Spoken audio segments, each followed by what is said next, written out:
Permíteme ser honesto contigo, hay algo que me ha estado inquietando últimamente, una idea que perturba mis noches.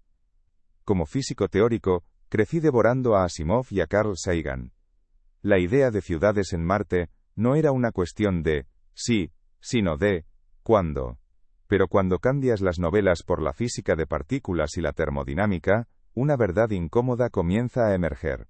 Al universo no le importan nuestros sueños. La matemática es brutalmente honesta. Dime desde qué ciudad y a qué hora estás viendo este video. Dejemos de lado los kilómetros. La distancia entre la Tierra y Marte, unos 225 millones de kilómetros de media, es una abstracción tan vasta que pierde todo significado. Es un número para una computadora, no para una mente humana. Pensemos en cambio en la única moneda que de verdad importa en el vacío, el tiempo. Un viaje a Marte no es un vuelo transatlántico, es una condena de 6 a 9 meses en el confinamiento más absoluto que la humanidad haya concebido jamás. 9 meses. En una cápsula metálica. Es el equivalente a la travesía de Colón, pero sin aire, sin agua, sin la promesa de una brisa o el avistamiento de un pájaro. Solo un vacío perfecto que intenta matarte a cada segundo, separado de ti por unos pocos centímetros de aleación. El corazón es un músculo, y su trabajo principal es bombear sangre contra la fuerza de la gravedad. Sin esa resistencia, se debilita. Se encoge. Se vuelve un músculo que olvida su propósito. Al regresar a la Tierra, estos héroes espaciales no pueden ni siquiera sostener su propio peso. Son criaturas frágiles, espectros de lo que fueron, que deben ser sacados en camillas de sus cápsulas. Y aquí llegamos a la pregunta que nadie en las agencias espaciales quiere hacer en voz alta, la barrera biológica definitiva, que convierte la idea de colonia en una fantasía cruel. La reproducción. Una colonia, por definición, debe ser autosostenible, debe crecer. Y eso requiere que los humanos puedan reproducirse. Pero toda la evidencia que tenemos, desde experimentos con animales hasta nuestra comprensión de la biología del desarrollo, sugiere que esto podría ser simplemente imposible. La gravedad no es un fondo pasivo, es una señal activa y fundamental para el desarrollo celular. Dicta la orientación de las células, la formación de estructuras, la división misma del embrión. ¿Puede un feto humano desarrollarse correctamente sin esta señal constante? ¿Puede un sistema nervioso cablearse, un esqueleto formarse, en un entorno para el que no tiene ningún mapa genético? La respuesta más probable es un no rotundo. Enviar humanos a Marte no es como enviar colonos a un nuevo continente. Y para iniciar este viaje, para dar el primer empujón contra la inmensa gravedad de nuestro propio hogar, se requiere una violencia casi inimaginable. La energía liberada por un único lanzamiento del sistema Starship de SpaceX, la máquina más poderosa jamás construida, es comparable a la que consume una ciudad pequeña durante varios días. No es una proeza de elegancia. Es un grito de fuerza bruta contra la física. Es la manifestación de la tiranía de la ecuación del cohete, esa ley implacable que dicta que la mayor parte de esa monstruosa estructura no es hábitat, ni ciencia, ni siquiera astronautas. Es combustible. Combustible para mover más combustible. Y todo ese poder, todo ese gasto energético cataclísmico, solo sirve para comprar un billete de ida a un viaje lento y agónico. Ahora, imagina que estás dentro. Durante los primeros días, la Tierra es una majestuosa canica azul y blanca que llena tu ventanilla. Es el hogar. Es todo. Una semana después, es una estrella brillante, más luminosa que cualquier otra, pero ya es una estrella. Un mes después, es difícil distinguirla de Venus o Júpiter, sin la ayuda de una computadora. Te encuentras suspendido en una negrura infinita, donde el concepto de arriba y abajo ha muerto. Miras por la escotilla y buscas ese pálido punto azul que describió Sagan. Es enviar a una especie a un entorno donde su función más básica, la de perpetuarse, ha sido revocada por las leyes de la física. Pero incluso si ignoramos esta sentencia de muerte biológica, nos enfrentamos a un colapso aún más rápido y seguro. El colapso de la mente. Hemos construido la lata de metal perfecta. Ahora tenemos que meter a un grupo de primates altamente inteligentes dentro de ella durante años. Imaginen el entorno. No hay clima.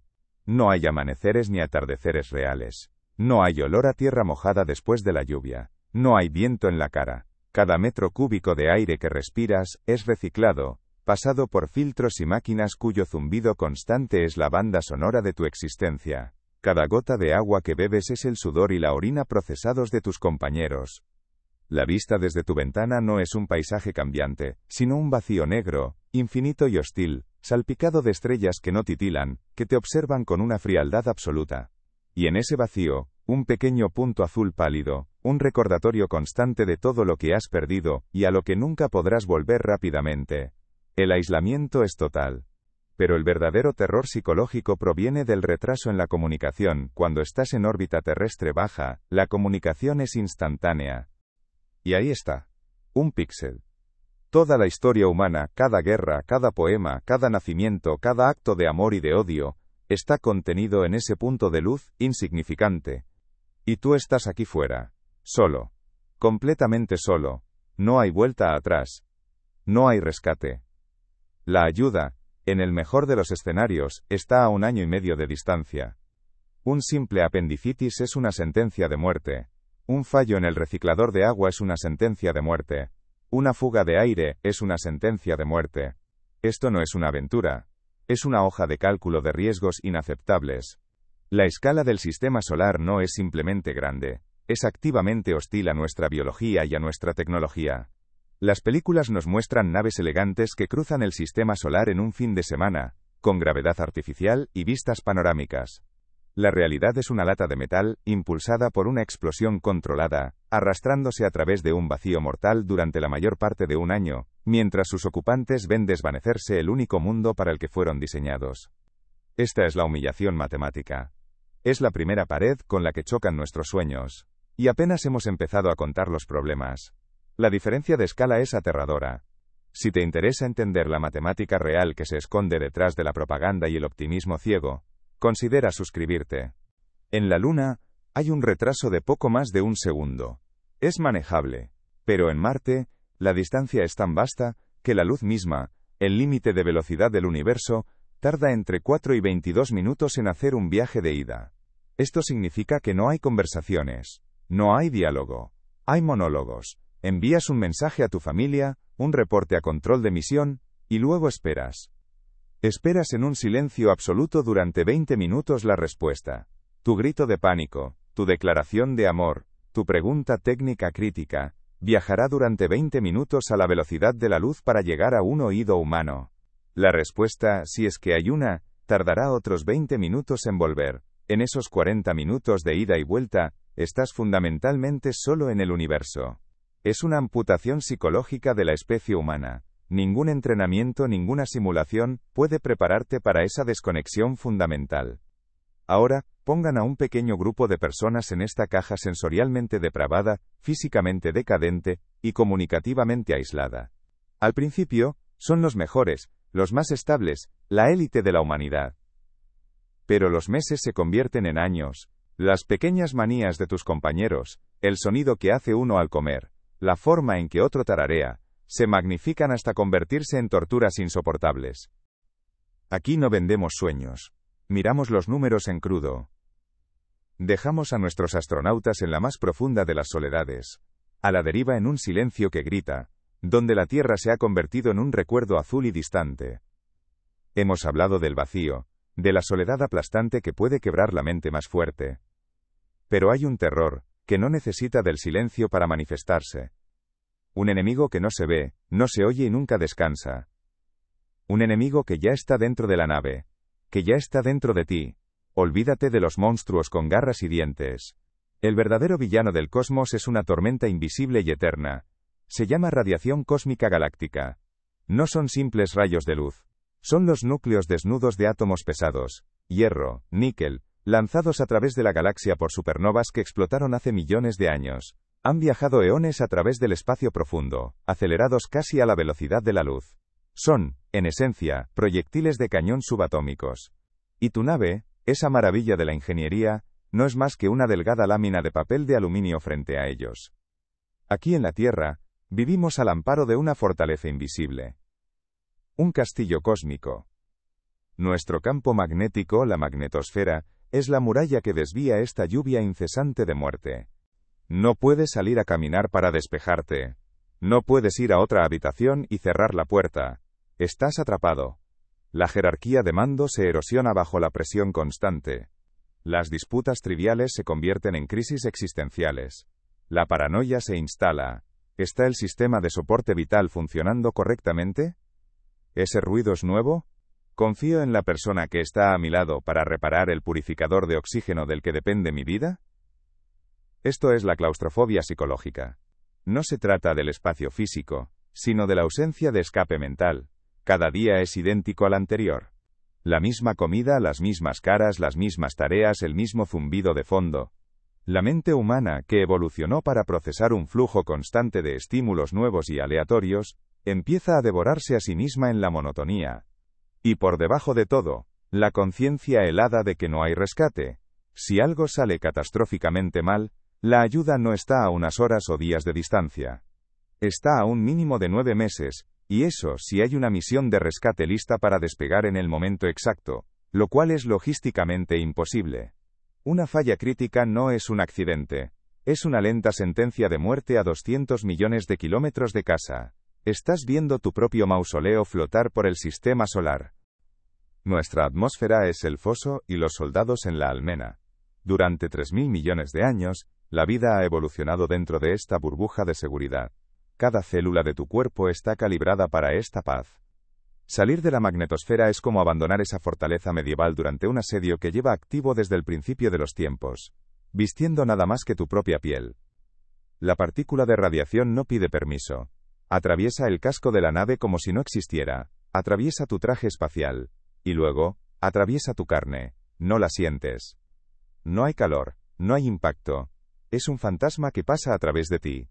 Pero deja un rastro de devastación a nivel molecular.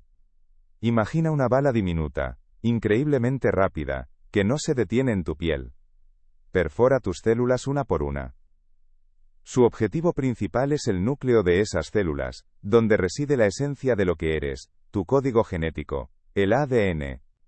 Y aquí es donde empieza el verdadero horror biológico. La partícula no corta el ADN, lo desgarra, lo fragmenta, rompe la doble hélice como si fuera un hilo podrido. Tu cuerpo tiene mecanismos de reparación, por supuesto, trabajan sin descanso para remendar estas heridas microscópicas. Pero la lluvia de proyectiles nunca cesa. Cada segundo de cada minuto de cada día, durante meses. Hemos pasado tanto tiempo preguntando si podemos construir las naves, que hemos olvidado preguntar si la psique humana puede soportar el viaje. No estamos diseñados para el vacío. No estamos diseñados para el silencio eterno. Somos criaturas de la biosfera, moldeadas por el caos y la belleza de un mundo vivo. Sacar a un ser humano de ese contexto no es simplemente cambiar su ubicación. Es arrancarlo de la única realidad para la que su mente tiene sentido. El silencio absoluto del espacio, roto solo por el sonido de tu propia respiración y el latido de tu corazón debilitado, tiene el poder de quebrar a la mente más fuerte. ¿Cómo lidiarías tú con 9 meses o 3 años de ese aislamiento fundamental? ¿Cuál sería tu ancla para no perder la cordura?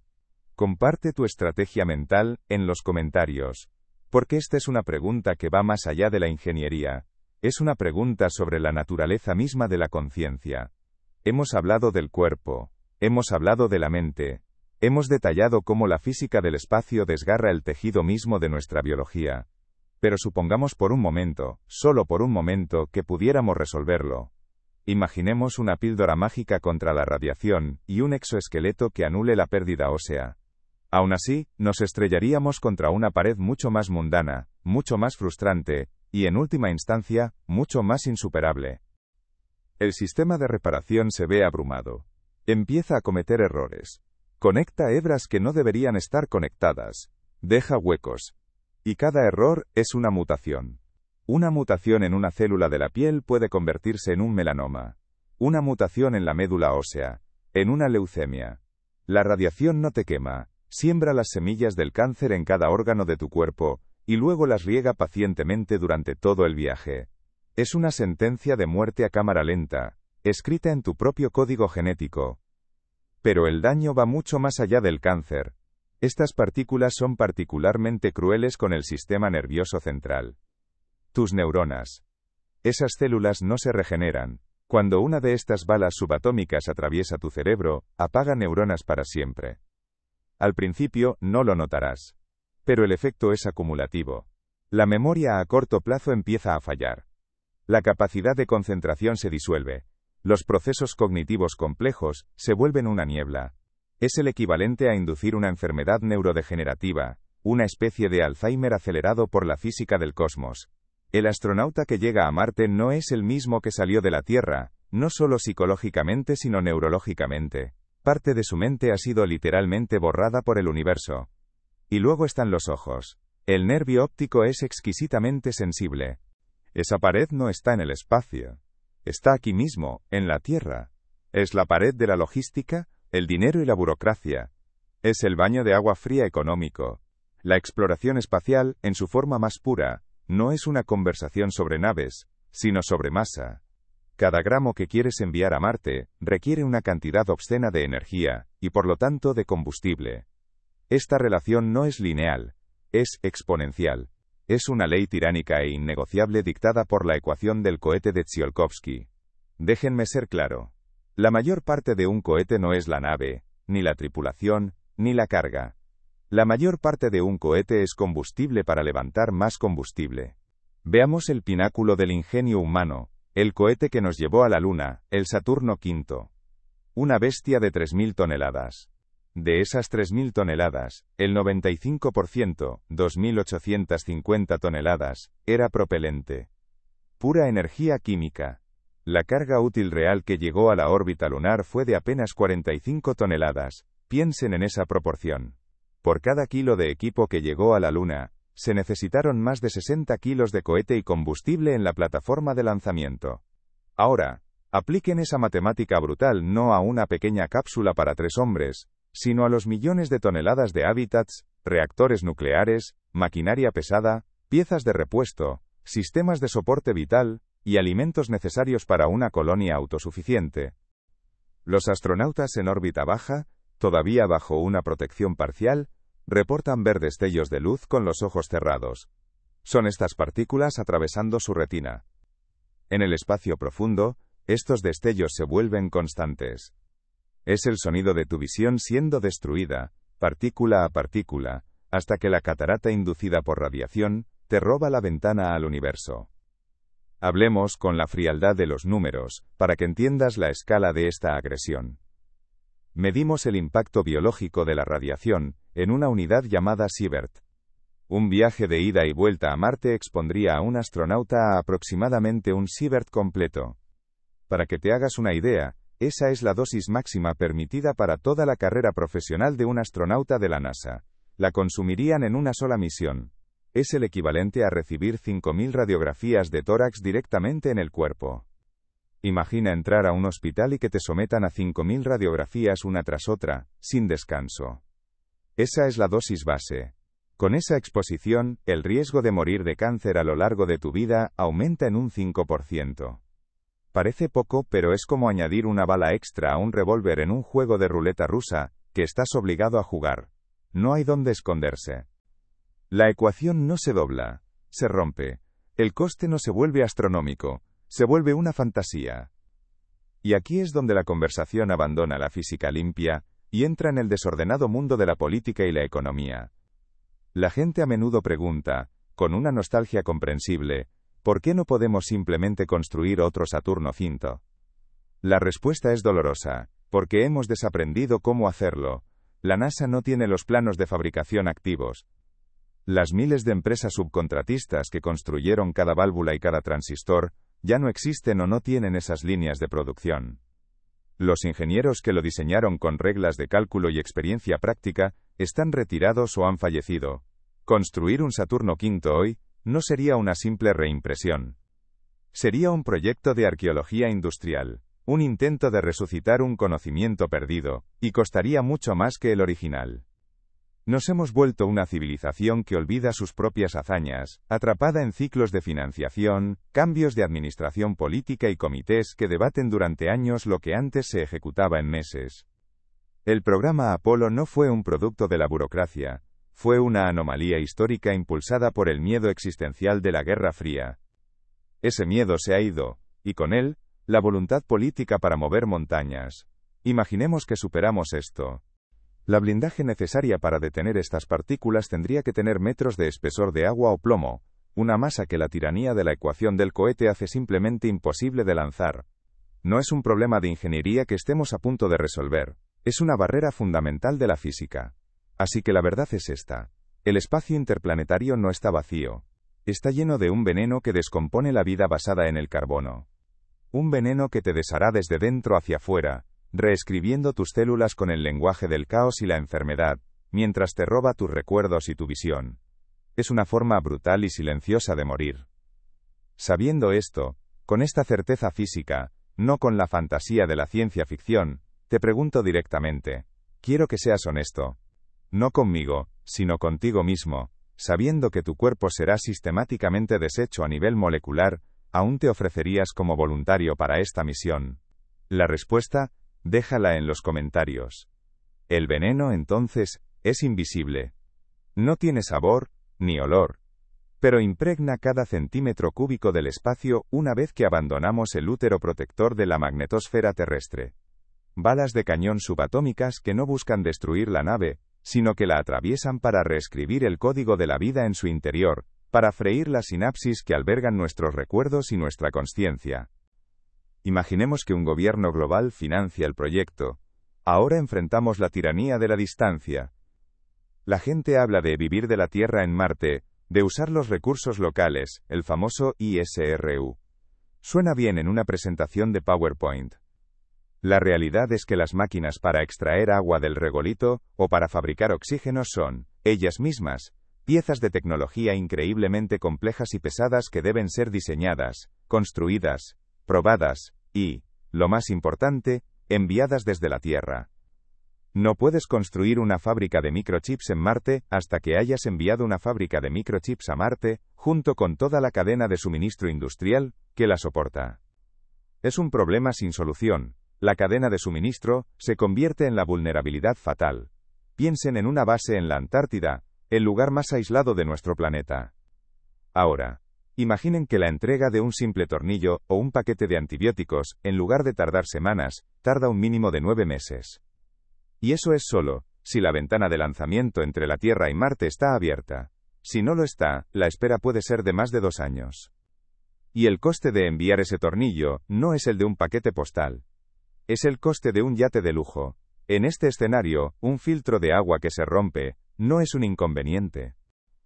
Ante una amenaza tan fundamental, tan absoluta, el instinto humano, el instinto del ingeniero, es construir un muro. Es una reacción lógica, forjada a lo largo de milenios de evolución. Si algo nos ataca, levantamos una defensa. Aquí es donde entramos en el laberinto. Un laberinto conceptual donde cada pasillo que parece una salida, termina en un muro de física infranqueable. Este es el ciclo del sí, pero. La primera puerta, la más obvia, es el blindaje. La fuerza bruta. Si la radiación es el problema, simplemente ponemos más masa entre los astronautas y el cosmos. Es la solución que se le ocurre a cualquiera que piense en el problema durante 5 minutos. Y en la Tierra, funciona. Unos metros de hormigón, plomo, o incluso agua pueden detener las partículas más energéticas en un laboratorio. Sí, podemos usar blindaje. Pero, aquí se manifiesta el primer tirano de nuestro viaje. La ecuación del cohete de Tsiolkovsky. Esta ecuación no es una sugerencia, es una ley de hierro del universo, tan inmutable como la gravedad. Y lo que dice es brutalmente simple. Para cada kilogramo de carga útil que quieres enviar a Marte, necesitas añadir muchos más kilogramos de combustible, solo para mover ese kilogramo extra. La relación es exponencial. Es una bestia que se alimenta de sí misma. Es una sentencia de muerte. Un fallo en el sistema de reciclaje de aire es el comienzo de una cuenta atrás para la asfixia.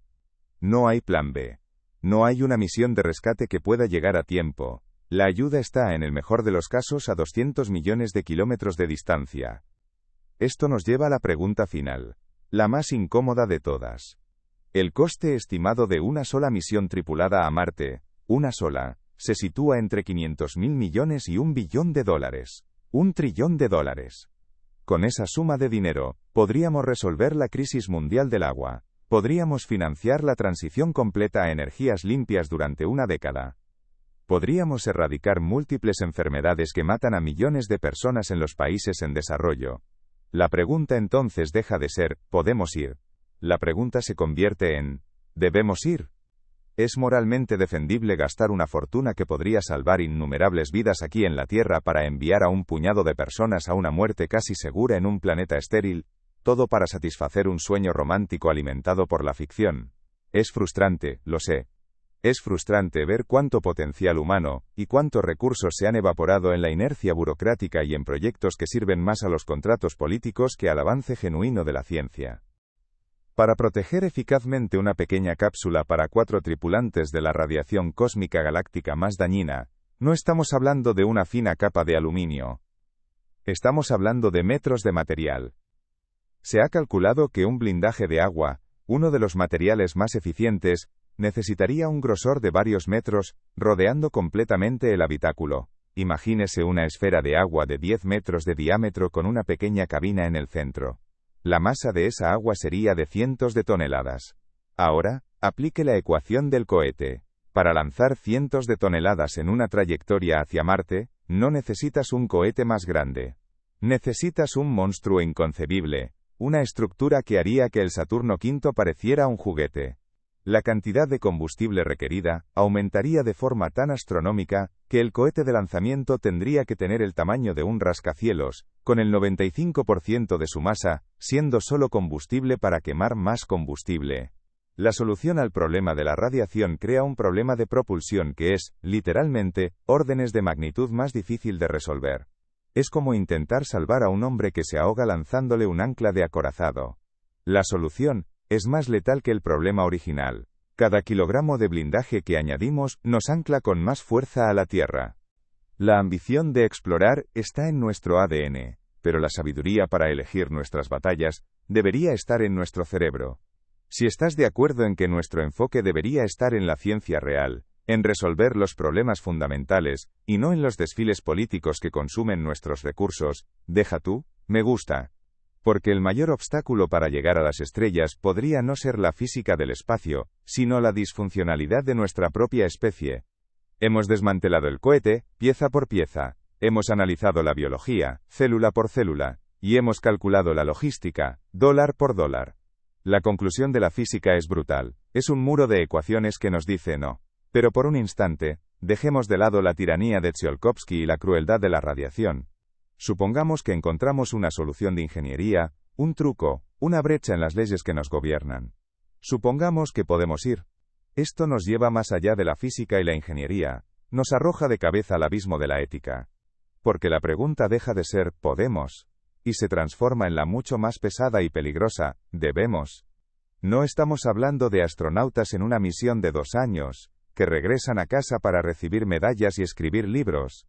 Estamos hablando de exiliados permanentes. La fuerza bruta fracasa. Entonces, el ingeniero inteligente da un paso atrás. Si la fuerza bruta no funciona, probemos con la elegancia. La Tierra no nos protege con una coraza de plomo de kilómetros de espesor. Nos protege con un campo de fuerza invisible y dinámico. La magnetosfera.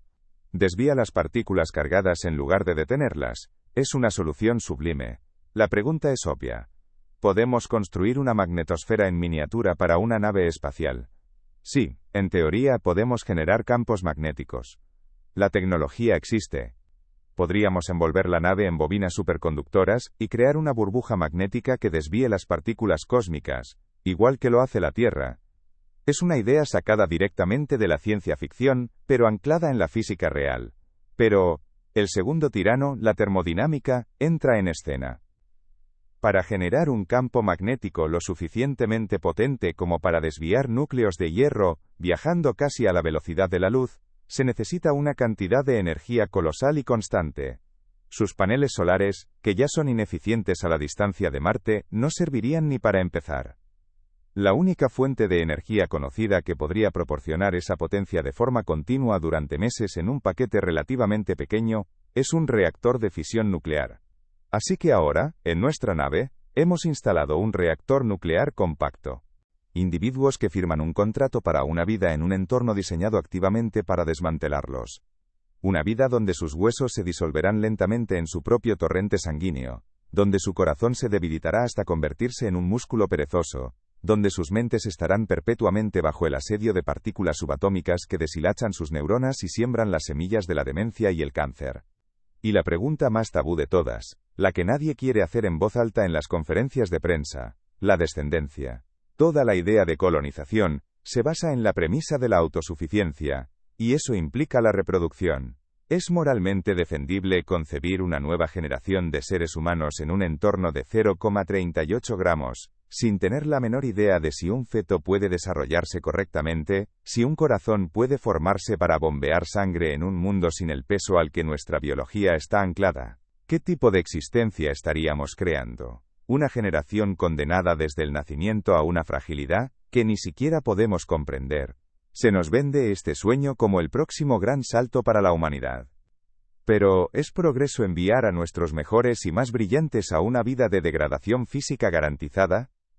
¿Estamos, en esencia, creando una clase de humanos desechables? Pioneros fungibles cuya única función es morir un poco más lejos de casa para que nosotros, aquí en la seguridad del pálido punto azul, podamos sentir que hemos conquistado algo. Pero este no es un reactor cualquiera. Tendría que ser un diseño de una densidad de potencia que aún no hemos perfeccionado en la Tierra, y mucho menos certificado para un viaje espacial de 3 años sin posibilidad de mantenimiento. Y aquí es donde el laberinto se retuerce sobre sí mismo de una forma cruelmente irónica. Un reactor nuclear por su propia naturaleza produce radiación.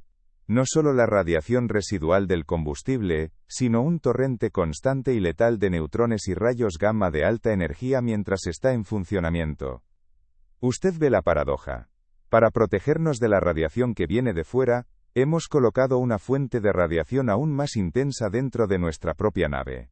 Es un horno de neutrones a pocos metros de la tripulación. Ahora, no solo necesitamos un escudo contra el cosmos, sino que necesitamos un blindaje masivo y pesado dentro de la nave, para proteger a los astronautas de su propio escudo. Y ese blindaje interno, nos devuelve directamente al primer problema, la tiranía de la ecuación del cohete. El peso del blindaje del reactor haría que la nave fuera, de nuevo, demasiado pesada para ser lanzada. Cada solución genera un problema mayor. Es un ciclo cerrado, una serpiente que se muerde la cola. Blindaje pasivo, demasiado pesado para lanzar. Es una idea que se siente menos como la exploración de Star Trek, y más como la construcción de las pirámides, erigidas sobre las espaldas de una fuerza laboral cuyo bienestar individual era irrelevante frente a la magnitud del monumento. Y la pregunta más inquietante de todas, ¿quién toma esa decisión? ¿Un comité de una agencia espacial? ¿Un multimillonario con un sueño mesiánico? ¿Qué derecho tiene una generación de enviar a otra a un infierno estéril y radiactivo en nombre de un legado que nunca verán? La exploración está en nuestro ADN, se nos dice. Pero también lo está la autopreservación. ¿En qué punto la ambición se convierte en una forma de suicidio colectivo glorificado? ¿En qué momento la noble búsqueda del conocimiento se transforma en un acto de arrogancia cósmica, un sacrificio humano en el altar de un Dios llamado progreso? No tengo la respuesta. Mi trabajo es hacer los cálculos, no juzgar el alma humana. Pero esta es la conversación que debemos tener, lejos de los titulares y las simulaciones por computadora. ¿Es esta la cumbre de nuestro ingenio o el abismo de nuestra arrogancia? Esta es la cuestión final. ¿Vale la pena el sacrificio humano por la idea abstracta de progreso? Quiero leer tu opinión sincera en los comentarios. Es un debate que necesitamos tener, porque esta decisión, si alguna vez se toma, nos definirá como especie. Blindaje activo. Requiere un reactor que necesita su propio blindaje pasivo, haciéndolo demasiado pesado para lanzar. Es un rompecabezas de ingeniería fascinante, una trampa lógica perfecta tendida por las leyes del universo. No es que los ingenieros no sean lo suficientemente inteligentes. Es que la física es implacable. Las propuestas que se leen en los titulares sobre motores de curvatura o escudos de plasma son, por ahora, fantasía. Se basan en física teórica que no hemos demostrado, o en tecnologías que requerirían la producción energética de una nación entera, concentrada en una nave del tamaño de un autobús. La realidad es que estamos atrapados en este laberinto. Cada puerta que abrimos con nuestra ingenuidad nos lleva a una habitación cuyas paredes son las constantes fundamentales del universo. Y mientras estamos aquí, discutiendo sobre la masa del plomo y la eficiencia de los reactores, esas balas de cañón invisibles siguen volando. No se cansan. No se detienen. Esperan pacientemente en el vacío, indiferentes a nuestros sueños y a nuestras ecuaciones. Este es el desafío que no se menciona en las brillantes presentaciones de las agencias espaciales. No es una cuestión de voluntad o de presupuesto. Es una cuestión de luchar contra las reglas mismas del juego. Es un rompecabezas de ingeniería fascinante. Si estás disfrutando de este análisis técnico profundo, asegúrate de estar suscrito. Hemos pasado los últimos minutos desmantelando un sueño. Hemos usado la física como un martillo, y la biología como un cincel, para romper la fantasía de las ciudades marcianas. Y la conclusión es brutal, es inequívoca. El espacio tal como lo conocemos no está hecho para nosotros. Nuestro cuerpo, esta maravilla de la evolución terrestre, es una reliquia perfectamente adaptada a un mundo que no podemos abandonar. Entonces, ¿es este el final? ¿Es la ambición humana un simple destello en la oscuridad, destinado a extinguirse en la orilla de nuestra propia atmósfera, atrapado para siempre en este pálido punto azul? No. No lo es. Hemos estado haciendo la pregunta equivocada.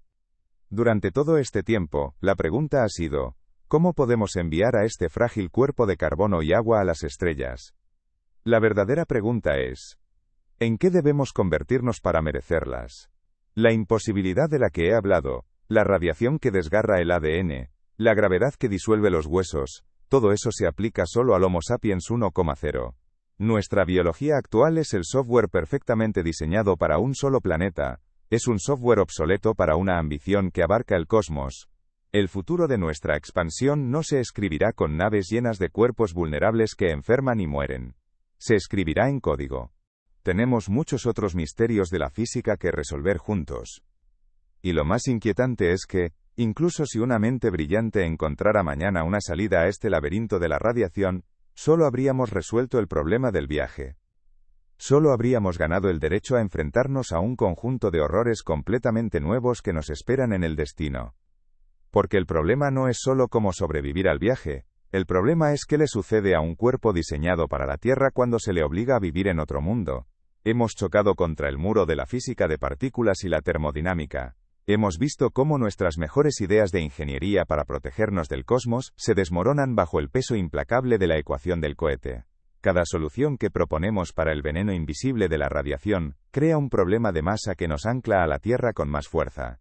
Es un laberinto sin salida. Pero supongamos por un momento, solo por un ejercicio intelectual, que resolvemos lo irresoluble. Supongamos que inventamos un blindaje milagroso, ligero y perfecto. Supongamos que el viaje a Marte se vuelve, desde el punto de vista del hardware, una posibilidad. Es aquí donde abandonamos la comodidad de las ecuaciones, y entramos en el territorio más volátil y aterrador de todos, la biología y la psicología. Quizás nuestros descendientes no sean de carne y hueso, sino flotas de sondas robóticas autorreplicantes, la encarnación mecánica de nuestra curiosidad colectiva, extendiéndose por la galaxia como una semilla de pensamiento puro. O quizás el viaje sea puramente digital. ¿Por qué enviar el hardware cuando puedes enviar el software? Una conciencia digitalizada, liberada de la tiranía de la radiación y la gravedad, viajando entre las estrellas a la velocidad de la luz. Esa es la forma definitiva de exploración. Y esta es la opción más profunda y quizás más inquietante, quizás la respuesta no sea abandonar el cuerpo sino rediseñarlo.